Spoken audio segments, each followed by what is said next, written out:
आज के प्रोग्राम में दो खबरें जो हैं उनको ज़ेर बहस लाएंगे। एक तो इक्तिसादी सूरत हाल है जिसके ऊपर हफीज़ शेख साहब ने एक प्रेस कॉन्फ्रेंस की और आज स्टेट बैंक ने मॉनेटरी पॉलिसी का भी ऐलान किया। और दूसरा हिस्सा जो है वो मौलाना फजल रहमान के धरने का और सियासी जमातों क्या पोजीशन इख्तियार कर सकती हैं, पॉसिबल पोजीशन क्या हो सकती है, उसके ऊपर बात करेंगे। पहले हिस्से की तरफ अगर आ जाएँ तो इक्तिसादी सूरत हाल के हवाले से जो साल ख़त्म हुआ 30 जून को, तो उसमें पाकिस्तान की तारीख़ का सबसे बड़ा माली खसारा 3,500 अरब रुपये, बहुत बड़ा नंबर है। सबसे बड़ा तारीख का खसारा जो था एब्सोल्यूट नंबर, वो पिछले साल जो 30 जून को हुआ उसमें हुआ।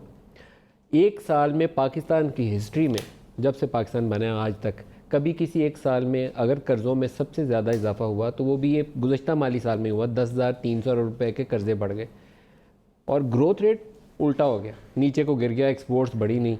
उसका नतीजा ये हुआ कि 8.9 परसेंटेज पॉइंट ऑफ जीडीपी, तकरीबन 9% जो था खसारा हो गया।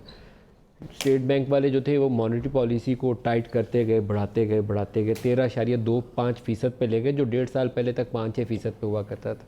इन्फ्लेशन अभी भी काबू से बाहर है। आज स्टेट बैंक ऑफ पाकिस्तान ने जो मॉनेटरी पॉलिसी स्टेटमेंट अपनी जारी की है उसके अंदर उन्होंने तहरीरी तौर पर ये इस बात का इतराफ़ किया है कि इन्फ्लेशन रवां माली साल में 11 से 12% रहेगा। 11 to 12% इन्फ्लेशन की एक्सपेक्टेशन है स्टेट बैंक ऑफ पाकिस्तान की।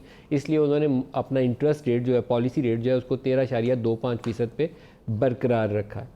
ऐसी सूरत हाल में कि जब आपकी इंडस्ट्री कॉन्ट्रैक्ट कर रही है, ख़ुद स्टेट बैंक मान रहा है कि 3.6% उसमें पिछले साल लार्ज स्केल मैन्युफैक्चरिंग जो है सुकड़ गई है।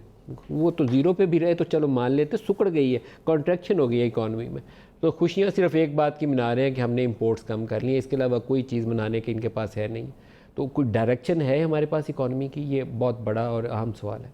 और दूसरा टॉपिक जो है वो मौलाना फजल रहमान के धरने का है, जिसके ऊपर उनका ख्याल ये है कि वो इतने लोगों को ले आएंगे इस्लामाबाद में जो हुकूमत के लिए मुश्किलात का बायस बनेगा।